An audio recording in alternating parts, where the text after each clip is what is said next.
Hello everyone, ఇది నా బుజ్జి తల్లితోటి మధ్యాహ్నం రొటీన్. డుమ్ము స్కూల్కి వెళ్ళిపోయినాడు, డుమ్మాల పప్ప ఆఫీస్కి వెళ్ళిపోయినాడు. ఇంకా అనిక అయితే పడుకొని లేచింది. అనికని మేము ముద్దుగా బుజ్జి తల్లి అని పిలుచుకుంటాము. ఇంకా బుజ్జి తల్లి వండుకొని లేచి పడుకుంది కదా అని చెప్పి నేను పని స్టార్ట్ చేసుకున్నా. అంతట్లోనే లేచి కూర్చుంది. ఇంకా లేచింది కదా అని చెప్పి కొంచెం సేపు ఆడిపించిన.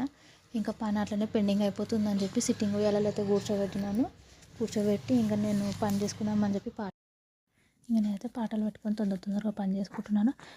మీలో ఎంతమందికి అలవాటు ఉన్నది పాటలు పెట్టుకొని పని చేసుకునేది? నేనైతే పాటలు పెట్టుకొని పని చేసుకుంటాను, నాకు తొందరగా అయిపోతుంది.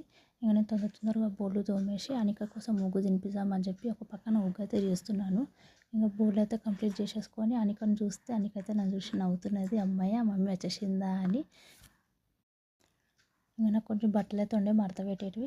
ఇంకా నేను తొందరగా బట్టలు మడత పెట్టేసుకుందామని చెప్పి మడత పెడుతున్నాను. బట్టలు మడత పెట్టిన తర్వాత అనిక గుగ్గు తినిపించేది ఉండే. ఏంటో అండి, కొంచెం సేపు రెస్ట్ తీసుకుందామన్నా పిల్లలు పుట్టిన తర్వాత అసలు రెస్ట్ అనే మాటనే ఉండలేదు. అనికకి తినిపించి నేను తినే వరకే డుమ్ము వచ్చేస్తాడు. మళ్ళీ చూస్తూనే ఈవినింగ్ అయిపోతుంది. ఓకే అండి, థ్యాంక్ యూ.